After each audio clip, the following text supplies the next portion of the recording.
Servant of Peace with Pastor John Amanchukwu. Now, I'm normally in a suit and tie with a sport blazer and all that good stuff, but today I am pushing some of my latest merch. You can go to my merch store, iknowgodmerch.com, and purchase your wonderful handy dandy hoodie. Stay warm in this North Carolina weather. You know what I'm saying? Come on. I have my hoodie on because you have to protect yourself from the weather. And I'm going to interview Hal Weatherman today. I mean, that just rhymes. Everything is set up and flowing rather smoothly. Listen, I met Hal, I believe it was in 2011. I believe that's about right, or maybe even 2010.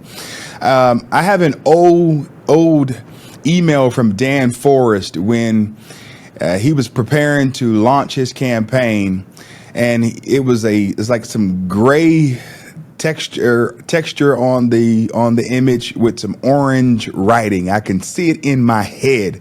It was probably an old design that he had made. I don't know if he used it for the campaign. I don't think so, but I remember that image in my brain. And not too long after that, we met and we connected, and we have here and there chatted over the years. And Hal is running to be the lieutenant governor of North Carolina. Hal, thank you so much for coming on my show. Oh, I'm honored that you invited me to be on. It's a pleasure to be with you, and huge fan of yours, you know that. And I do distinctly remember meeting you for the first time back when Dan was running for lieutenant governor. And then you, of course, I remember Dan was very adamant when he was sworn into office. We had a private ceremony, as you remember, just a handful of people. Yes. And he was adamant that he wanted you to give the opening prayer, if you will, of his term as lieutenant governor. And so you actually played a role day one of his administration, if you will, as lieutenant governor. And and after hearing you pray, I was like, wow. Yeah, I can see why he wanted this guy. This is great. And you did that again for us, I think, when he was sworn in the second time as well, and re-elect, if my memory serves me correct. Yeah. Yes, I did. So that the audience can get to know you better, tell us a little bit about yourself and how you got into politics. Yeah, sure. Well, I'm 53 years old. Been married for 20 years to my wife, Michelle. I call her Shelly. I have 3 kids, 2 boys, 1 girl, all teenagers. My oldest is in college now. He's an athlete down in Erskine College, small Christian school down in South Carolina. He's a runner. He's a distance runner on scholarship down there. And then my other 2 are still in the house. And we live in Wake Forest, North Carolina, which is right outside of Raleigh. And I did have the honor and the privilege to serve previous to this with our previous Lieutenant Governor Dan Forrest for all 8 years. And then prior to that, I actually worked for his mother. She has a different last name, but his biological mom is Sue Myrick. She's retired now, but she was the first female mayor of the city of Charlotte, and then went on to serve 18 years, I think with distinction, as a very conservative member of the U.S. House of Representatives. And I was with her all 18 years and was her chief staff for most of that time and ran most all of her campaigns. And so, but having in my heart now to run for lieutenant governor myself, and we are running, and we've been campaigning now for a year, and my primary is in March. So you've been in politics for how many years now then? 30 years. You know, right at 30 years now. And, you know, for some people, you know, my background's not going to be for them. And they'll say perhaps I'm more of an insider. And the reality is I've served at a very high level as chief staff, both on Capitol Hill and in the state government. But I really worked for one family for most of my career, for the Myrick Forrest family, as an in-house consultant, if you will, because I believed in them. I didn't play the traditional consulting games. I didn't, you know, charge them exorbitant fees or take kickbacks from all the different media outlets that you line up for them during the campaigns. I worked on a straight salary, just like every other working Joe, and I also never took on multiple clients. I had one client, one family at a time, and was that with that family for 27 of those 30 years. And I think that's important because so many of the people that are in consulting, they'll get 5, 6, 7, 8, 9 clients in a season to leverage out their win-loss record. And I've never done that. When I work for somebody, I have to believe in them. They have to share my worldview. They have to share my values. And then I join at the hip with them, and I let them know, as you go, I go. If you win, I win. If you lose, I lose. And so that they trust me, and so that they know I'll always make the right decision for them, in as much as I'm advising them, because I'm joined with them. And so, I take pride in the work that I've done. I felt called at a very early age, to go into what I would call culture building. Um, you know, we It's a form of kingdom building. But for me, I felt, I went to seminary. I was a religion major undergrad at Wake Forest University. Went to seminary at Wheaton College, where Billy Graham went to school. But got through halfway through that program and felt I was in the right school, wrong program, and felt a very strong tug at my heart that God was calling me to do something in culture from a biblical worldview, and didn't know what that meant. Got my master's degree, graduated, went to work out in Texas, and then Sue Myrick called me. I didn't call her. I didn't even know she had run for Congress. She had won, and said, "Will you come work for me?" And then it started to make sense that I thought this was what God had prepared me to do. I told her, I'll give you 2 years. I'll give you 2 years, and then I'll go back to the private sector. And 27 years later, through her career, through her son's career, and here I am running for lieutenant governor myself. And so, you know, it, when you're in the journey, you don't realize the steps you're taking. You just trust that you're in God's will, and you're doing what you need to do. But I think God's prepared me, one, to learn the state of North Carolina. I've traveled over 500,000 miles. When I was at Danforth, I traveled over 500,000 miles of in-state travel. I've gone to all 100 counties multiple times. In my campaign for lieutenant governor, we've already gone to all 100 counties in our campaign. We've already gone to 35 counties 5 times or more. So, I think you need to know the state that if you want to lead the state, and you need to know it intimately. And I think that's true for the governor and the lieutenant governor, that they need to know the strengths of their state and the weaknesses of their state, so they can play to the strengths and mitigate the weaknesses. And I think God's prepared me for this. And I think God's prepared me as well. I've served as an advisor for all these years, faithfully and loyally to those individuals that I worked with. It's hard to be the number two guy. It's hard, especially the older you get. I realize now, I think God was preparing me to serve in a leadership role that even if I'm successful, I'll default be a number two again. And I'll be a number two, hopefully, to an incoming governor that's of my political persuasion, so that I can faithfully serve him as well. And Right. and so, we'll see. We'll see how I feel called to run this race, win, lose, or draw. And I think God's wisdom every day in the race, for His will to be done, and that He will bring me the resources and the people that I don't even know that I need, and to give me the wisdom to know what to do with them. And so it's a journey. It's a journey. And so some people may say that you are an insider because you've been in politics for so long, nearly 30 years. But I would say that you are a successful campaign manager, because you would be out of the game if you failed.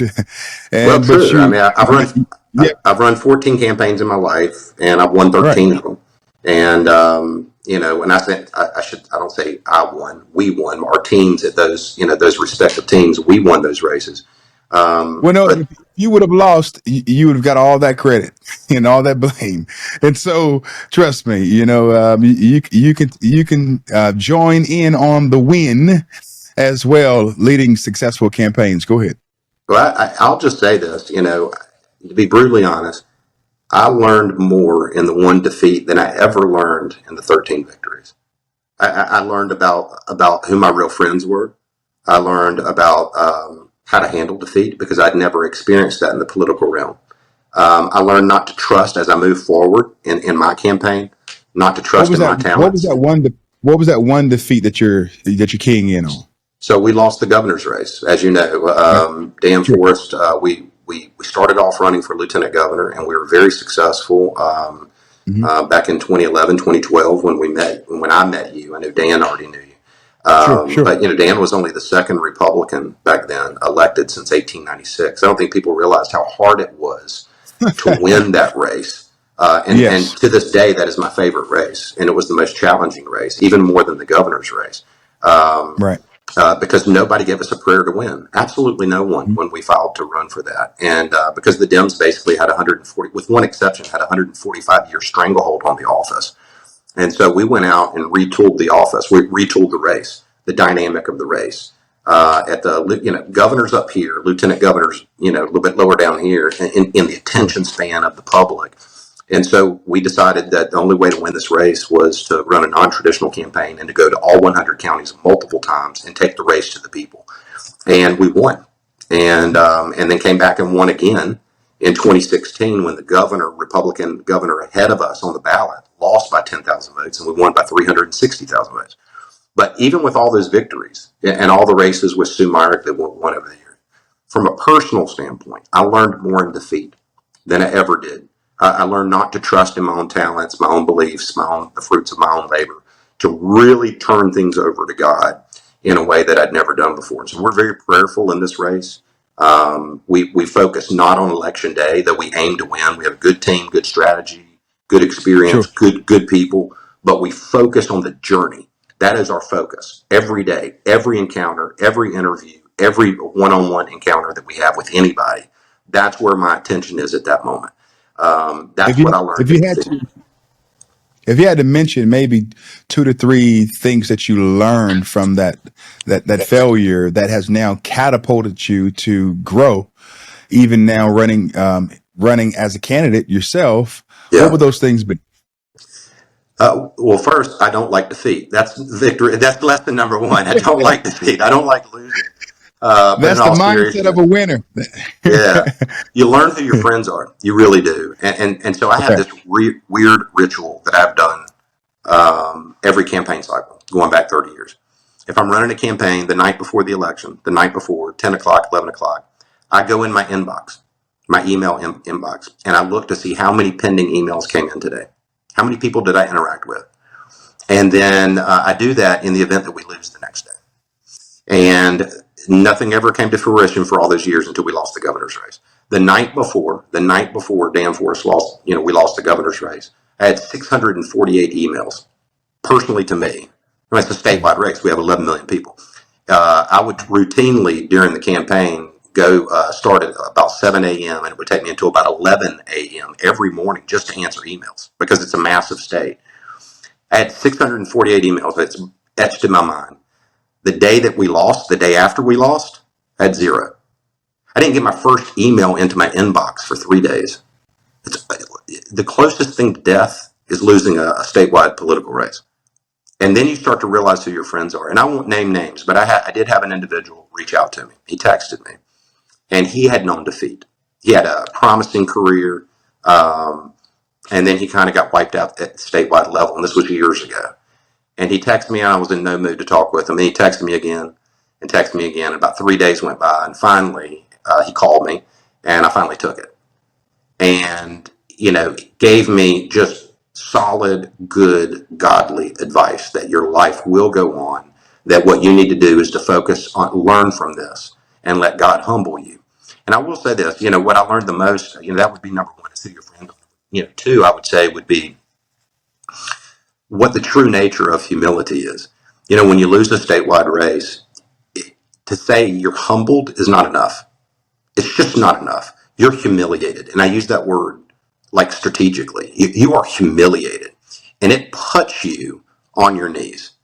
I mean, it just drives you to your knees. And I think that I struggled with Dan's defeat for a solid year after he lost. I thought about it every day. Even in my campaign, there's not a speech that I don't give that during Q&A, someone either during the Q&A or maybe they'll walk me out to the car afterwards and they'll ask about that race. And so that's what you live with, and you live with it every day. So your defeat is very public, and you can't run from it. And what I started realizing, I was very quiet about it, didn't say anything. And then finally I had a group invite me to come speak. And this is before I was running or anything like that, about 6 months after after we lost that race. And they said, would you come speak? And I said, my speaking days are over. And they said, no, we want you to come speak. And I did, and I didn't prepare, went in and wound up talking about defeat. And there wasn't a dry eye in the place. These were supporters. There was about 250 people there, and everybody came up afterwards. And and I realized, man can relate more to defeat than they can to victory.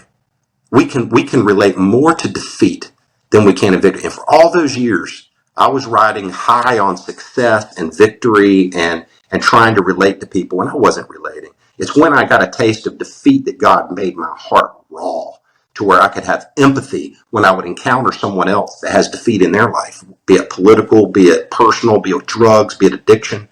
And if I'm being honest, I'm a believer, and I've been a believer my entire adult life. I was saved when I was a very young man, but my heart wasn't raw.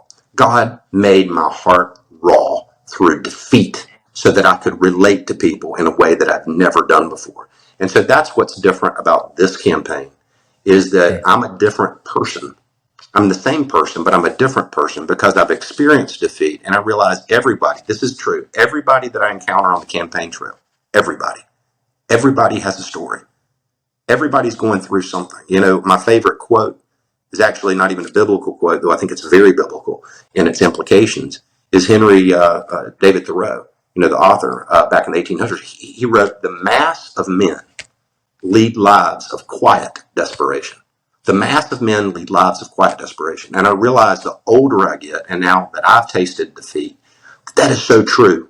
There are people, men and women, going through this life that are looking, they're like, this is it, right? This is it. And you have to have, if you're a believer, you have to have ears to hear and eyes to see what's in front of you, and to try to bring comfort to them. And so, when I say I focus on the journey, that's what we do in this campaign. We try to lift people up. We try to hear what they're saying to us, and we try to meet them in the middle and provide hope to them. I want to provide hope. I hope that makes sense. I know I'm kind of rambling now, but all Well, of no, that was more out of defeat, not out of victory. right. Well, no, you're doing a great job with this, and it's good that people would hear just the sincerity of your heart, and to know that yes, you have experienced great successes in politics, but you've also can point at a particular area where you failed. Yeah. But you're able to get back up and grow from it. And now you are running as a candidate. And so you have both muscles, right? You know what it's like to be the campaign manager, and now you're running for office yourself. Yeah. What is the focus of the role of being a lieutenant governor? If anyone knows that, you should know that. Yeah. What is the job? What does the job look like? I mean, first and foremost, when in North Carolina, every state is different, and I know you have people, that watch you from all over the country. In North Carolina, we don't Yes. run as a ticket. The governor, the Republican nominee, and the lieutenant governor nominee for governor and lieutenant governor, they don't run as a ticket. Um, but first and foremost, when you elect a lieutenant governor in North Carolina, you need to think, can this person actually serve as the governor? Because it's very similar to the vice president's role in the U.S. System, right? It's an automatic line of succession. In the event that the governor were to die, or to be incapacitated, or to be removed from office in any way, the lieutenant governor automatically assumes the role. And that's happened 5 times in our state history, which people don't realize. 5 times the governor has either died in office, been incapacitated, or otherwise been removed from office. And so, you have to think about that. Can this person actually serve as the commander in chief of the National Guard and the Air National Guard? Because we have a dual command system in North Carolina where the Guard reports to the governor unless they're federalized, and then they report to the president. Can he or she preside over the 98,000 state employees? The governor has almost unilateral control over state property, which a lot of people don't realize. There's some checks and balances on that control, but it's almost unilateral control of all the state physical resources. Can they preside over natural disasters? We live in a hurricane state. You can take to the bank, North Carolina is going to have 1 to 2 hurricanes a year, and the corresponding flooding that comes with it. And so you have to think about that. Number one. Number two, you're the president of the state senate. You're the presiding officer of the state senate. A lot of those powers have been stripped from the lieutenant governors, and now has been given to the president pro tem of the senate. But still, you're the presiding officer. By law, you can't vote unless there's a tie. You can't introduce legislation, but you can, in fact, introduce legislation. When I worked for Dan Forest, we routinely would introduce maybe 30 pieces of legislation every session. We just can't author it under our name. We would author the legislation and then find a state senator or state rep to introduce it for us, and then put it into play. And so you can do that. You have multiple board appointments. that are at your disposal, where you can appoint people to certain boards and commissions. Plus, you yourself serve on the State Board of Education, State Board of Community Colleges, State Board of Economic Development, the Capital Planning Board. There's a multitude of boards that you do. I'm most interested in the State Board of Education, which I know would be near and dear to you. Currently, the Lieutenant Governor also serves on the State Board of Community Colleges. I'm interested in both roles because I have a passion for driving people into the trades. I want to remove the stigma that our society has put on men and women who work with their hands. Good. I believe there's dignity in work, all forms of work. It really bothered me during COVID here in North Carolina when our governor would routinely go behind a podium day in and day out on TV and label half of his population as, quote, essential workers and the other half as, quote, non-essential workers. See, I don't believe in such a thing as non-essential work. God put man on this earth to work. When we work, that's where our dignity comes from, our self-respect, our self-sufficiency.